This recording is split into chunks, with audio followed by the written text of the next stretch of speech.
Arlene stared at him approaching, her mouth open, face pale as a ghost. I didn't want to do it, but she'd made me promise. Feeling sick, I raised my own weapon. I knew what would happen. I would blow the effing SOB away, and Arlene would hate me for the rest of her natural life, which might not be a very long time at that. Then a miracle happened. Just as my finger tightened on the trigger, Arlene's face suddenly hardened. The color returned. She closed her mouth. Then she pumped a shell into the receiver, shouldered her riot gun, and blew the zombie Dodd's face off. Nobody said anything. Rich took his cue from our awkward silence. I put my hand on Arlene's shoulder and she spoke. Her voice croaked like a rusty can tied behind a very old car. He was already gone, Fly. And I didn't want him to come between my buddy and me. There was that damned peculiar lump again. I blinked, dust in my eye, I guess, and squeezed her shoulder so hard she winced. But she didn't move to push my hand away. She knew what would happen if I were the one to kill the reworked Wilhelm Dodd, and she wouldn't allow that to happen. Evidently, our friendship was as important to her as it was to me. I'd forgotten that the zombies had ever been human. I made myself forget. But the staring face of Willie Dodd wouldn't let me get away with it any longer.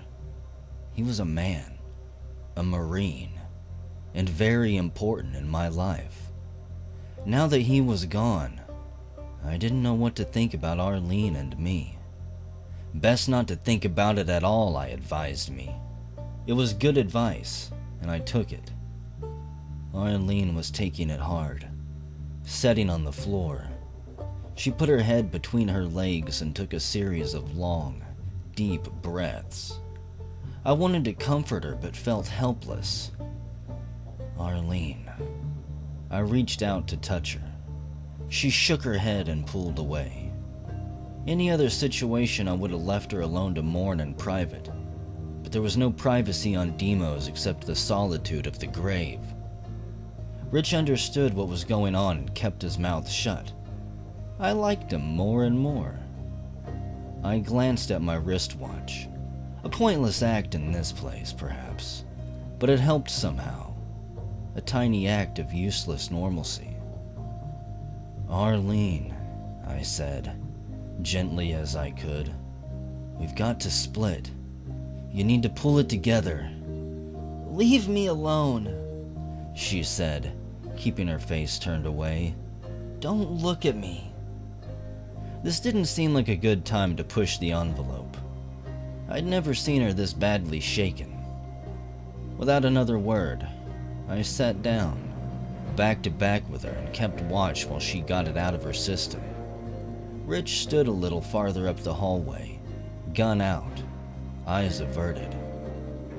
Every so often her entire body shuddered. I pretended not to notice. When she finished, she wiped her eyes and stood up. Let's move, Corporal, she said. She was a PFC, and I outranked her, but it was all right. The fighting tone of voice was back. Rich rejoined us and we pushed on. Up the defile was a rise where we could peek over the rock wall to our left. The architect from hell had been busy again. A huge garden stretched out before us, in the shape of a right hand. We were in the thumb. Can you believe this? Arlene asked. Better than a swastika, I said. The hand covered a good piece of territory, with the fingers widespread, each undoubtedly offering a wide selection of motion sensors and other surprises. The ring finger had a bizarre, wooden shack right where the ring would have been. I wondered if the pinky finger would be full of Arlene's demons. We started with the thumb. Bet the only prints we find are footprints, Rich said. I've never liked stupid jokes either, but Arlene laughed, anything to shake her out of her depression. I heard a familiar bubbling, the red lava liquid. The pool was in a raised, stone structure that could pass as the swimming pool from hell. I thought I saw a switch just below the lava line. "What's that?" Rich asked. "Toxic yetch," Arlene answered. "Haven't you seen it before?" Rich shook his head. "You've been lucky," she went on. "Fly and I have been through an ocean of this stuff." "It looks like lava," Rich said, proving an old adage about great minds and small circles. "Is it hot?" "Not enough," I said, "but it can still kill you." The switch teased me, like a piece of plastic sticking up from a bowl of red oatmeal. "You know," I mused, "that switch is awfully tempting." I found a rock and pitched it at the button, jumping back. I didn't want any of that spit splashing on me. I should have tried out for the majors when the 12-year strike began. First try was the charm. We heard a loud click, and a door rotated open, revealing our latest take-home pay. Another AB-10, and far more important, a pair of beautiful medkits. I would have preferred another of those magical blue health spheres, but this would definitely do in a pinch. But my heart sunk when I picked up the first one and saw the telltale signs of imp. This was not a virgin find. Tooth marks explained why most of the drugs were missing. Apparently the imps liked the taste. A hurried investigation of the kits showed that barely enough drugs had survived for Arlene. Rich helped me gather together what we needed.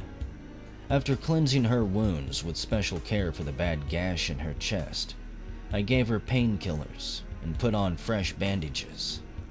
Rich seemed embarrassed, swabbing at her ample, naked breasts, but titillation was the last thing on any of our minds. "How's that?" I asked. "Better," she said, but I could tell from her strained voice and pale face that she was far from perfect. Better would have to do. The dregs of the drugs proved a bonus for Rich. He didn't look so hot either.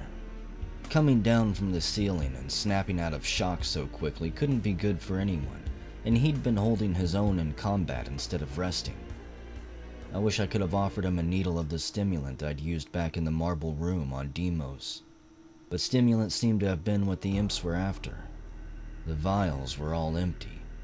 Leaving the thumb, we descended on the palm as if storming heaven and began a serious house cleaning, sliding from rock to rock, blasting anything in our way, and scooping up anything useful.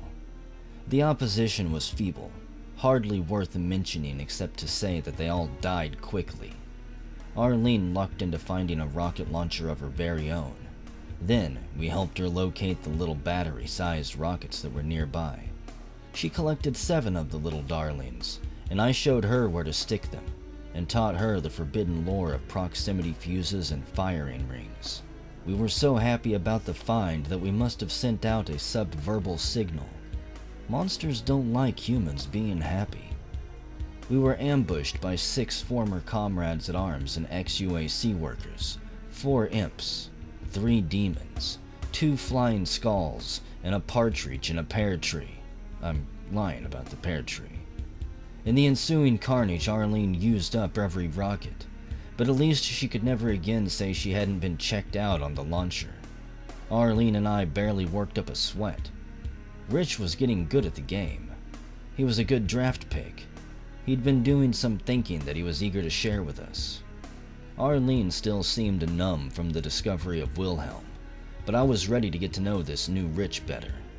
So, as we surveyed our latest gaggle of X's, I encouraged him to speak his piece. He'd already told us that computers were his area, but he'd been overly modest. Evidently, he was a bona fide computer genius kidnapped from Deimos by the aliens. "We had already decided that the gates were hypermass transportation devices. If they really worked and weren't just some elaborate failed experiment from millennia past, it would blow every physics theory we had out the wash. We discovered they responded to bursts of high-energy microwaves. Their circuits responded for several seconds after each burst. Not electronics exactly, but something involving direct manipulations of particle streams. As Rich held court, Arlene perked up and started paying attention. She was getting that expression she wore when a boyfriend betrayed her. Suddenly, her mouth dropped. You mean you activated the gates yourselves? You turned them on? Jesus Christ, you brought these things here! Arlene had a romantic side that tried to believe whatever nonsense officials put out as the truth du jour.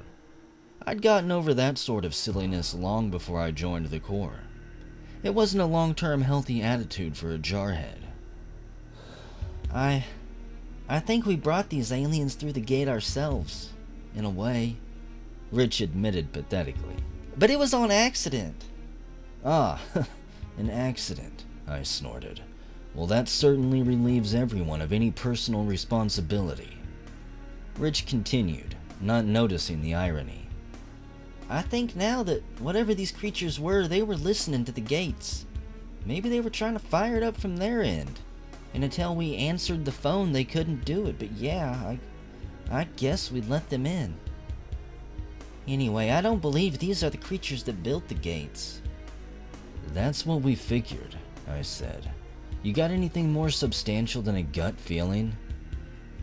The UAC has engravings that the gate builders left behind. They're as old as the gates, showing what the gate builders looked like. He paused, trying to find the right words. And? We asked as one. You're not gonna believe this. He started.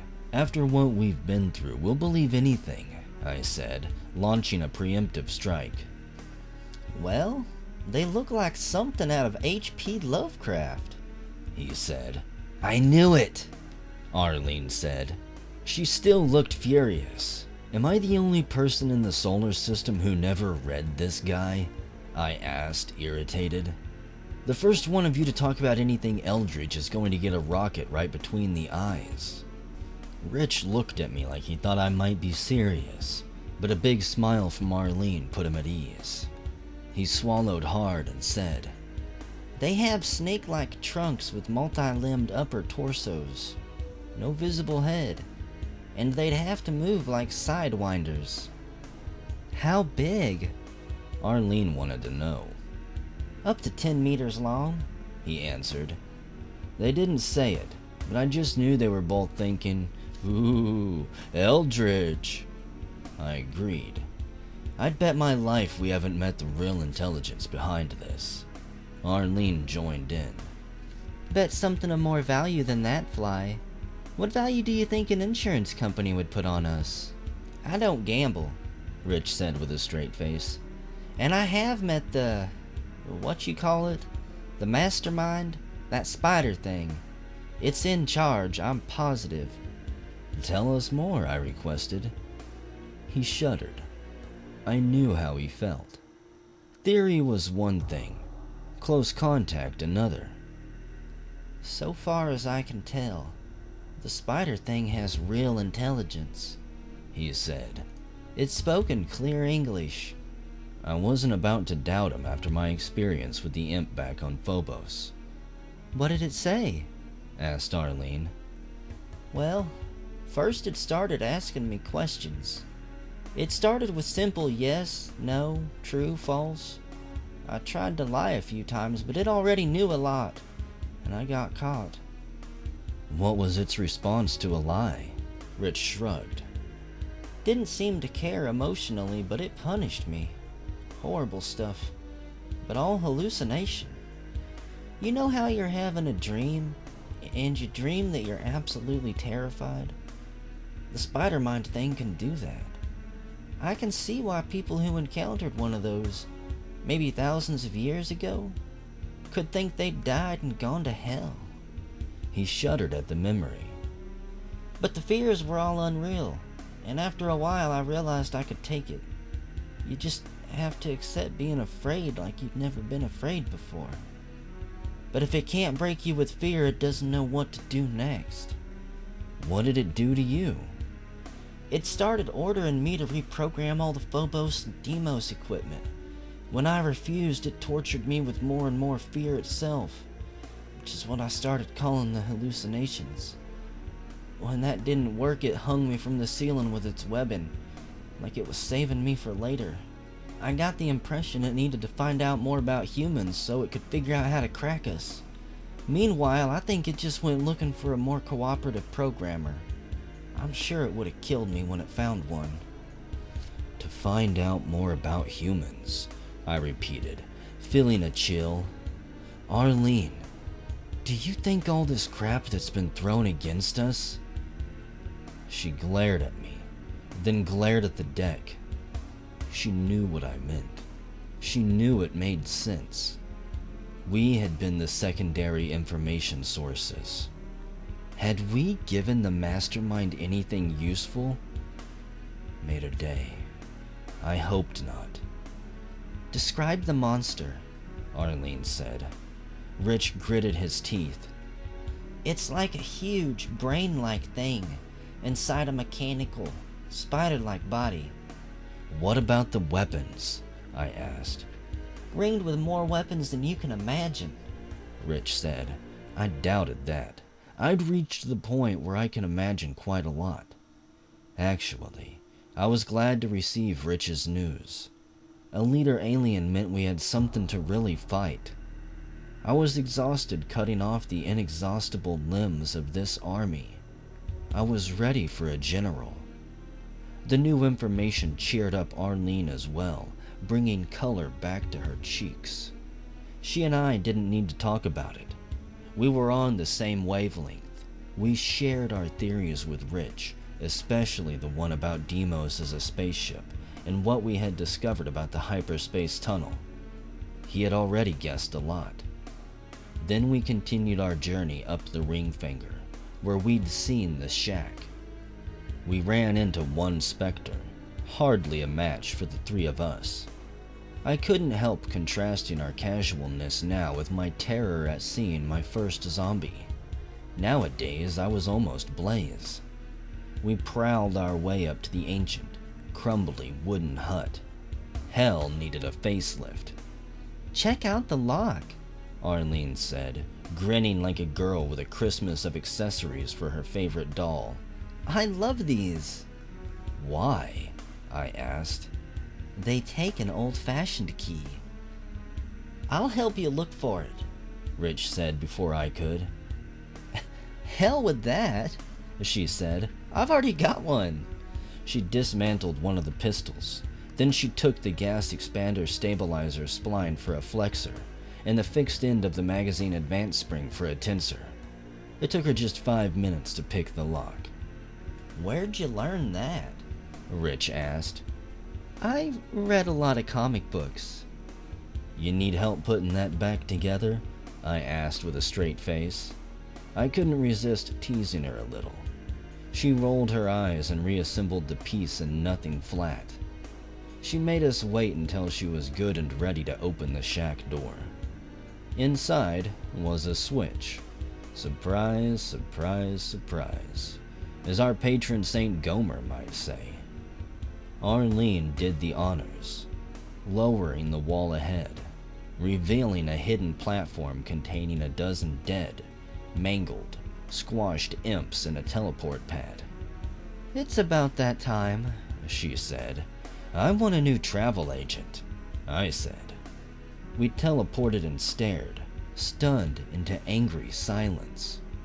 We were right back where we'd started after crawling down the hyperspace tunnel. The only improvement was we still had our clothes and weapons.